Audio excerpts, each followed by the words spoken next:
Anyway. Don't laugh at me. Oh, we were reading from Dustfinger's point of view. That was a long-ass chapter. It was Cloud Dancer, his old friend. Okay, so I don't know if you guys, like... We never really talk about the book afterwards. I don't have a whole lot to say about it. But Cloud Dancer is a guy who used to be, I guess, like a Tyro people in the circus folk from the Ink world, where Dustfinger has been read back to. Farid and Meggie are trying to go there now. Like, Farid wants Meggie to read him back there with Dustfinger, because he's, like, super attached to him. And Meggie wants to go because she wants to see the Ink world, and she likes Farid. Which Farid also likes Meggie, and I like them both. They're cute. I ship them a lot, whatever that word means.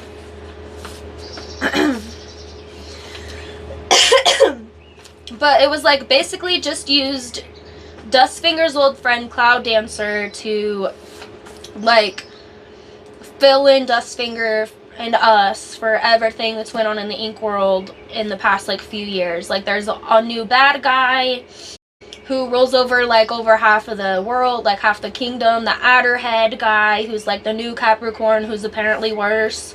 Which, like, that's always the number 2, right? Like, the second book, the second movie, it's always like, oh, y'all thought but there's another one, just wait. Like, so there's that. I don't want to scream at you guys. I have problems controlling the volume of my voice. What is that from? Anyway. Focus. The city's name is Umbra. And now that we've introduced new characters, we can go back to the beginning where it's all of the characters from Inkheart. And now, Inkspell. Like, I told you guys I was going to read this later. I can go pick out who we have so far so that it's not so much to read all at once later. So there's Orpheus, also called Cheeseface by Farid. Discovered in our world by Dustfinger, he claims to have the ability to both read and write characters in and out of books. He is an ardent but unreliable admirer of the original story of Inkheart. The Motley Folk are a loyal band of strolling players to which Dustfinger once belonged. The Motley Folk travel between Lombrica and Argenta, the 2 principalities of the Ink world, led by their own Black Prince. The Black Prince, a master knife thrower, secretive champion of the poor, and Dustfinger's best friend from long ago. He is accompanied everywhere he goes by his faithful bear.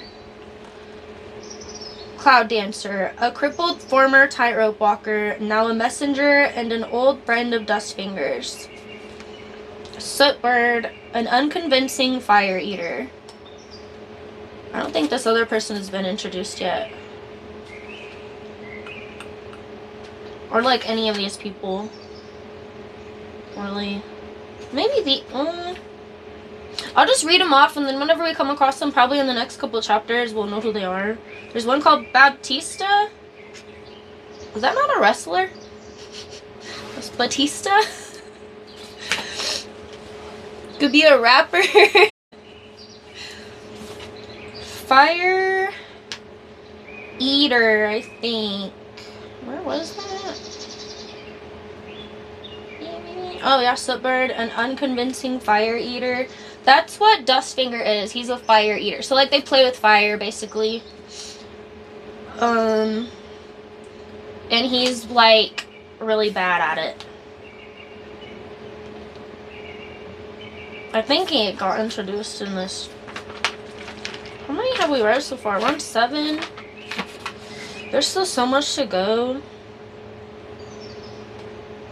Okay. So that was in the Ink world, it says, which is, like, all everywhere. So I'm not really sure what it specifies that, but Lombrica has Minerva, Finoglio's kindly landlady, Ivo, Minerva's son, Despina, Minerva's daughter, Rosenquartz, a tiny glass man, and Finoglio's long-suffering helper. Nettle, a healer who uses herbs and potions to cure the sick. And at the castle of Umbra, there's the Laughing Prince, the bereaved father of Cosimo the Fair, also known as the Prince of Sighs, since his son's untimely death. So he's sad because I guess, like, Cosimo the Fair was, like, the best, like, prince, king, whoever that they ever had around in the years past. And he was, like, the only one that was gonna take on the Adderhead, and then the Adderhead had him murdered, so there was that. Now his dad is there, just kind of sad. Violante is her ugliness, the unhappy wife of Cosimo, daughter of the Adderhead, mother of Jacopo. I'm gonna ruin some of these names, man. I'm just gonna butcher them, and it's gonna be sad. Reading out loud is a whole nother game. Like, y'all know those memes they put on, like, some of the reels, the freaking, like, whenever you're reading in your head, like, you skip over the name and just make, like, a noise? Yeah, you really be doing that. So whenever you're reading out loud, it's like, I have to sit here and try to, like, it doesn't work.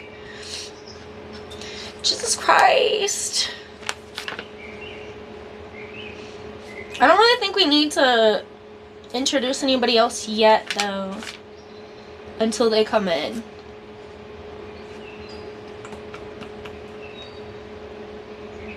There's the Adderhead, who we know. Also known as the Silver Prince, the warmongering tyrant who fears only death itself. Capricorn and his fire razors were at his pay.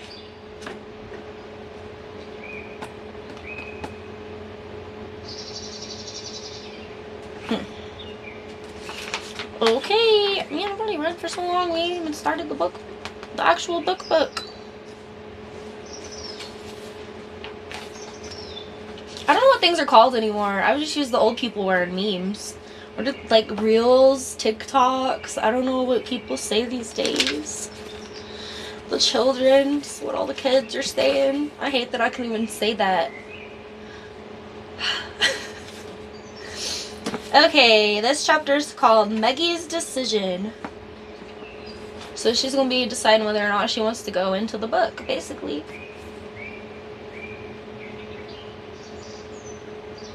This little excerpt, or foreshadowing, whatever, is from Northern Lights by Philip Pullman. I've never heard of that. I don't know what that is. The idea hovered and shivered delicately like a soap bubble, and she dared not even look at it directly in case it burst. But she was familiar with the way of ideas, and she let it shimmer, looking away, thinking about something else. Okay, so for those of y'all who are new, before every chapter, there's this little, like, a tiny paragraph from, it'll be like a paragraph, a line, a sentence, whatever, from, it'll be like a foreshadowing of what's about to happen in the chapter, and it'll be from a poem or a quote or another book or just anything.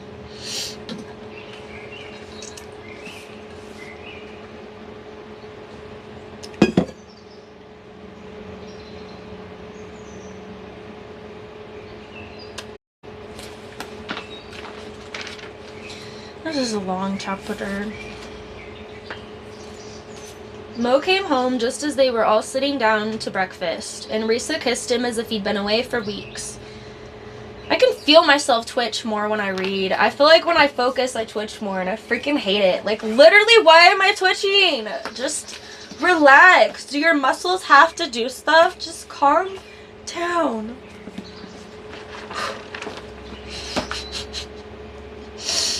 I'm embarrassing. Maggie hugged him harder than usual, too, relieved that he had come back safe and sound, but she avoided looking at him straight in the eye.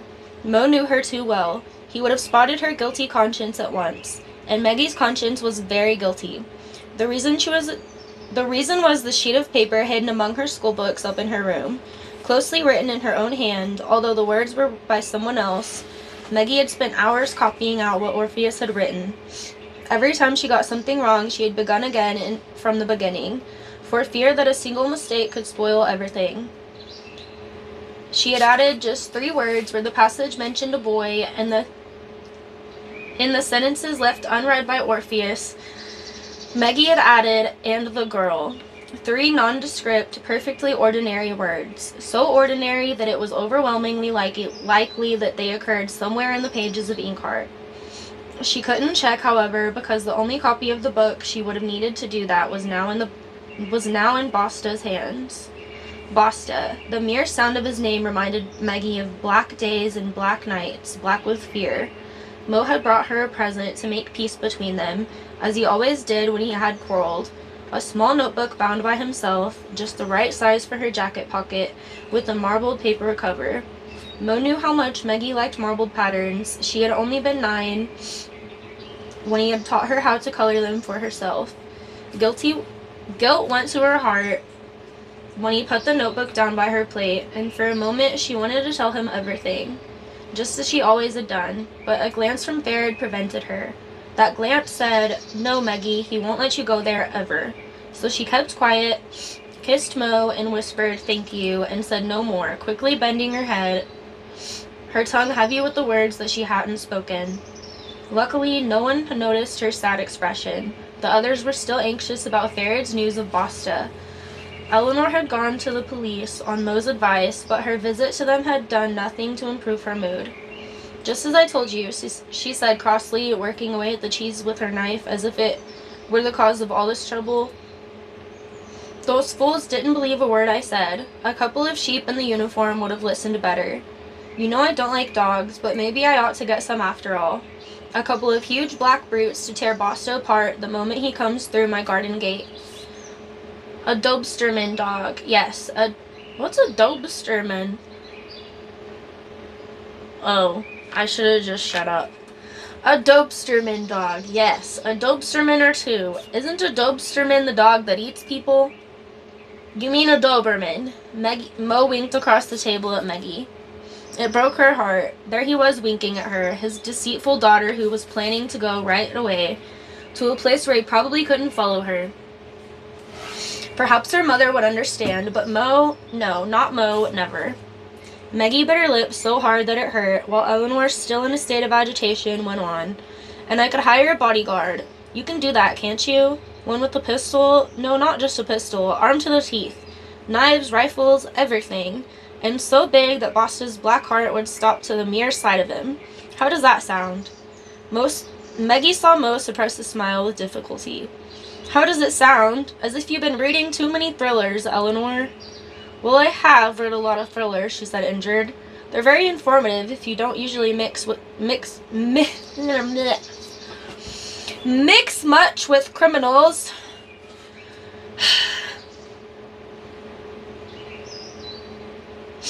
"What's more, I can't forget seeing Basta's knife at your throat." "Nor can I, believe me." Maggie saw his hand go to his throat as if for just a moment he felt the sharp blade against his skin again. "All the same, I think you're worrying unnecessarily. I had plenty of time to think it all over on the drive back, and I don't believe Basta will come all the way here just to get revenge." "Revenge for what? For being saved from Capricorn's shadow? And by us? No, he'll have had this Orpheus read him back by now. Back into the book. Basta never liked our world half as much as Capricorn did. Some things about it made him very nervous." "Oh, what's up? You waking up and stretching? You've been sleeping all day, man."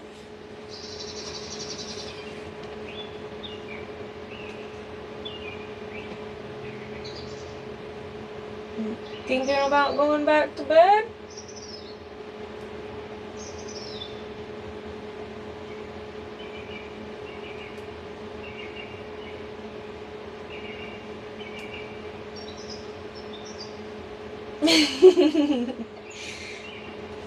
You're a nerd.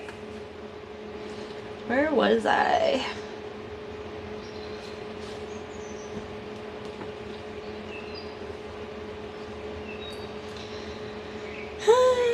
He spread jam on top of his bread and cheese. Eleanor watched this as usual with horror, and Mo, also as usual, ignored her disapproving glance. "That sounds disgusting! Jam and Toast and cheese? Ew. Mixed much is hard to say. Mixed much. So what about those threats he shouted after the boy? Well, he's angry that he gotten away, wasn't he? I don't have to tell you the kind of things Basta says when he's angry. I'm only surprised he was actually clever enough to find out that Dustfinger had the book. And I'd like to know where he found this man Orpheus, too. He seems to be better than me at reading aloud. Nonsense. Eleanor's voice sounded cross, but relieved, too. The only one who may be as good at it as you are is your daughter. Mo smiled at Maggie and put another slice of cheese on top of the jam. Thanks, very flattering, but however that may be, our knife-happy friend Basta has gone, and I hope he's taken the wretched book with him and put an end to that story forever. There will be no more need for Eleanor to jump when she hears something rustling in the garden at night. Speaking of, I literally heard something outside rustling in the garden. Dang, my furnace is still on. I was thinking it's getting pretty toasty in here. It's not even. It's only 72. You guys are so dramatic.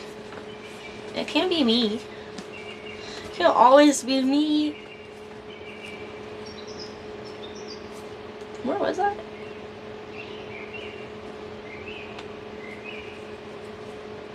Hello? Oh, right. Rustling in the garden. And Darius won't have to dream of Basta's knife, which means that the news Ferret has brought is in fact very good news. I hope you've all thanked him very warmly. Ferret smiled shyly as Mo raised his coffee cup to him, but Maggie saw the anxiety in his eyes. If Mo was right, then by now Basta was in the same place as Dustfinger, and they all thought Mo was right. You could see the relief in Darius and Eleanor's faces. Then Risa put her arms around Mo's neck and smiled as if everything was fine again. Eleanor began asking Mo questions about the books he had so shockingly abandoned to answer Maggie's phone call. And Darius was trying to tell Risa about the new system of classification he had thought up for Eleanor's library. But Ferret looked at his empty plate. Against the background of its white china, he was probably seeing Basta's knife at Dustfinger's neck. Basta. The name stuck in Maggie's throat like a pebble. She kept thinking the same thing. If Mo was right, Basta was now where she soon hoped to be herself, in the ink world. She was going to try it that very night. She would try to use her own voice and Orpheus's words to make her way through the thicket of written letters into the wayless wood. Ferret had pleaded with her to wait no longer. He was beside himself with anxiety for Dustfinger, and Mo's remarks had certainly done nothing to change that. Please, Maggie, he had begged her again and again. Please read it. Maggie looked across the table at Mo. He was whispering something to Risa, and she laughed. You heard her voice only when she laughed. Mo put his arm around her, and his eyes sought Maggie. When her bed was empty tomorrow morning, he wouldn't look as carefree as he did now. Would he be angry or merely sad? Risa laughed when, for her and Eleanor's benefit, he mimicked the horror of the collector whose books he had abandoned so disgracefully when Maggie had phoned. And Maggie had to laugh too when he intimidated the poor man's voice. The collector had obviously been... Well, I gotta say like that. The collector had obviously been very fat and breathless. Eleanor was the only one who didn't laugh. I don't think that's very funny, Mortimer, she said sharply. That's so fucking funny considering I'm always saying that I love Eleanor and she's one of my favorites. And then I don't even, never mind. Whatever. Personally, I'd probably have shot you if you had simply gone off leaving my poor books behind all sick and dirty. Yes, I expect you would. Mo gave Maggie a conspiratorial look, as he always did when Eleanor lectured him or his daughter on the way to treat books or the rules of her library. Oh, Mo, if only you knew, thought Maggie, if only you knew. She felt as if he would read her secret in her face any minute now. Abruptly, she pushed back her chair and muttered, I'm not hungry, and went off to Eleanor's library. Where else? Whenever she wanted to escape her own thoughts, she went to her books for help. She was sure to find something to keep her mind occupied until evening finally came and they all went to bed, suspecting nothing. Looking at Eleanor's library, you couldn't tell that scarcely more than a year ago it had contained nothing but a red rooster hanging dead in front of the empty shelves, while Eleanor's finest books burned on the lawn outside. The jar that Eleanor had filled with some of their pale ashes still stood outside of her bed. Still stood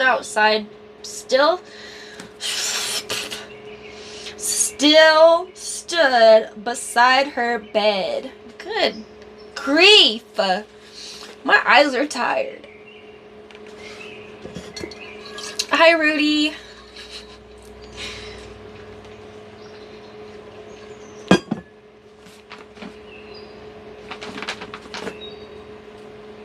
Where was I?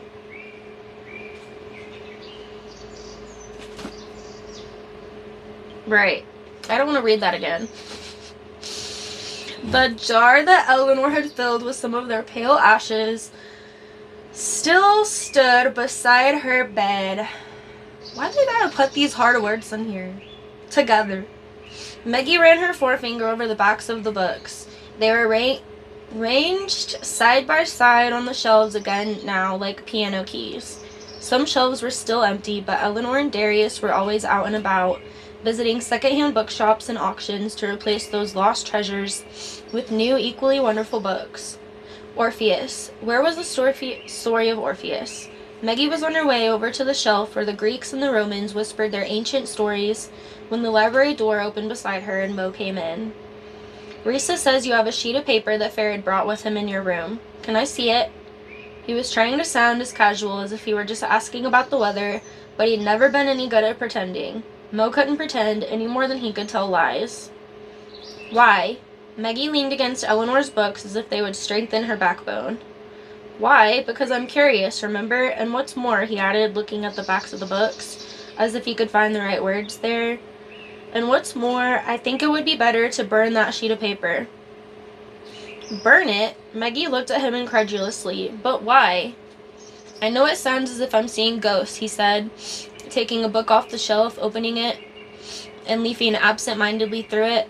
But that sheet of paper, Maggie, I feel it's like an open door, a door that we've been well advised to close once and for all. Before Farid tries disappearing into that damn story, too. What if he does? Maggie couldn't help the cool note that crept into her voice, as if she were talking to a stranger. Why couldn't you understand? He only wants to find Dustfinger, to warn him about Basta. Mo closed the book he had taken off the shelf and put it back in its place.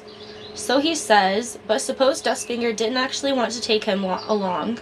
Suppose he left him behind on purpose. Would that surprise you? No, it wouldn't. Maggie said nothing. It was so quiet among the books, so terribly quiet among all those words. I know, Maggie, said Mo at last in a low voice. I know you think the world that book describes is much more exciting than this one. I understand the feeling. I've often imagined being right inside one of my favorite books. But we both know that once imagination turns to reality, things feel quite different.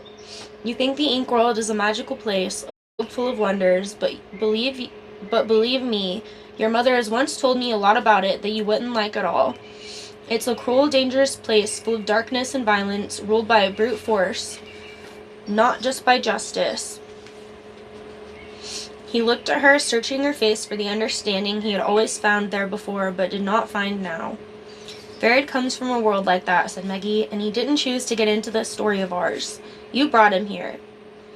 She regretted her words the moment they were out. Mo turned away as if she had struck him. Yes, you're right, of course, he said, going back to the door, and I don't want to quarrel with you again, but I don't want that paper lying around your room either. Give it back to Farid, or else, who knows, there could be a giant sitting on your bed tomorrow morning. He was trying to make her laugh, of course. He couldn't bear the two of them to be on bad terms again. He looked so depressed and so tired. You know perfectly well nothing like that can happen, said Maggie. Why do you always worry so much? Things don't just come out of the words on the page unless you call them. You should know that better than anyone. His hand was still on the door handle. Yes, he said. Yes, no doubt you're right. But do you know what? Sometimes I'd like to put a padlock on all the books in this world. And as for that very special book, I'd be glad now if Capricorn really had burned the last copy back there in his village. That book brings bad luck, Maggie. Nothing but bad luck. Even if you won't believe me. Then he closed the library door after him. Maggie stood there motionless until his footsteps had died away. She went over to one of the windows, looking out on the garden, but Mo finally came down the path leading to his workshop. He didn't look back at the house. Risa was with him. She had put her arm around his shoulders, and on her other hand was tracing words, but Maggie couldn't make them out. Were they talking about her? It was sometimes an odd feeling, suddenly, to not have just a father, but two parents who talked to each other when she wasn't with them. Mo went to his workshop alone, and Risa strolled back to the house. She waved to Maggie when she saw her standing in the window, and Maggie waved back. An odd feeling. Maggie sat among Eleanor's books for some time longer, looking first at one, then at another, searching for passages to drown out her own thoughts. But the letters on the pages remained just letters, forming neither pictures nor words, and finally Maggie went out into the garden, lay down on the grass, and looked at the workshop. She could see Mo at work through its windows. I can't do it, she thought, as the wind blew leaves off the trees and rolled them away like brightly painted toys. No, I can't. They'll all be so worried, and Mo will never ever say a word to me again. Maggie thought all those things. She thought them over and over again, and at the same time she knew, deep down inside her, that she had made up her mind long ago.